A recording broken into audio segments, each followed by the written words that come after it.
Today I'll never forget.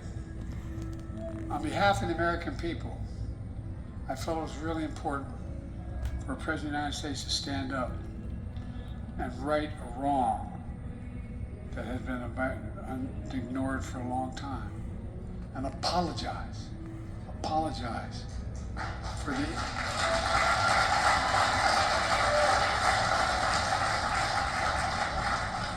We're not about erasing history, we're about recognizing history, the good, bad, and the ugly. I apologize for the Federal Indian Boarding School era, a dark chapter that spanned 150 years from the 1960, in which entire generations of Native children were literally stolen from their families and tribes and sent away to boarding school. The official policy of the federal government designed to sever ties between children and their tribal families, their language, and their culture. Today, we act to continue that healing process. I'm proud to announce we're establishing the historic Carlisle Indian Industrial School in Pennsylvania as a new national monument. I want everyone to know.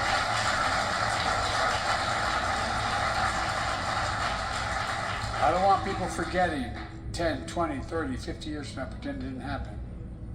The Carlisle Indian School was the first off-reservation federal Indian boarding school for Native children that were taken to, the first one.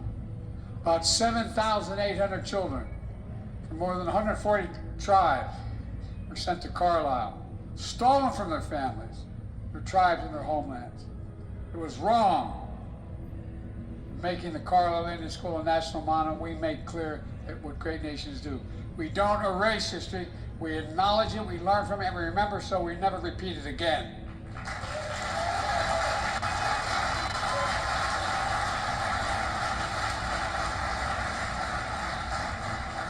We remember so we can heal. That's the purpose of memory.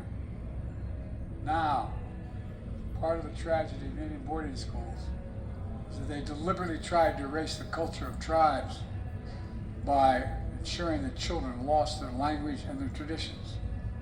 That's why the next chapter of healing requires revitalizing native languages. My wife Jill, to her this is something our First Lady cares deeply about. She's an educator. In her first trip with Secretary Howland, she visited the language immersion program in the Cherokee Nation in Oklahoma. Jill saw Native children light up, as they recited words their ancestors once spoke. Over 3/4 of the remaining Native languages are in danger of being lost forever. That's why today my administration is moving ahead on a 10-year plan to revive Native languages in a serious effort.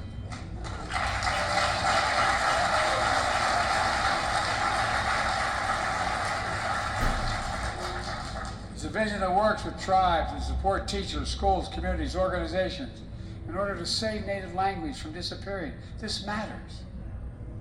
It's part of our heritage. It's part of who we are as a nation. It's how we got to be who we are. We also heard loud and clear that public safety is a top concern of Native communities. That's why when I was a vice president, when we reauthorized the Violence Against Women Act, which is my daughter says I wrote with my own paw. I wrote it 30 years ago, one of the proudest things I ever did. We also reaffirmed tribal sovereignty and expanded tribal jurisdiction to cover cases where outside predators harm members of Indian nations in Indian country and decided there.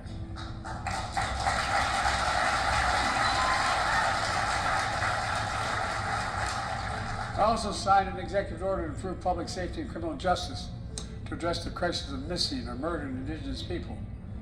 These efforts, and all of our efforts, are a matter of restoring dignity that was taken away from tribal nations. Dignity. My dad used to say, Joey, and I mean it sincerely, everyone is entitled to be treated with dignity. A word most often used in my family by my dad. Dignity. That's the foundation of our nation-to-nation partnership. Let me close with this. This is my final White House Tribal Nation Summit as your president. It's been an overwhelming honor, I mean it sincerely, an honor of a lifetime, to usher in a new era of tribal sovereignty and self-determination. A new era grounded in dignity and respect that I've seen and experienced in many ways. In October, I had the honor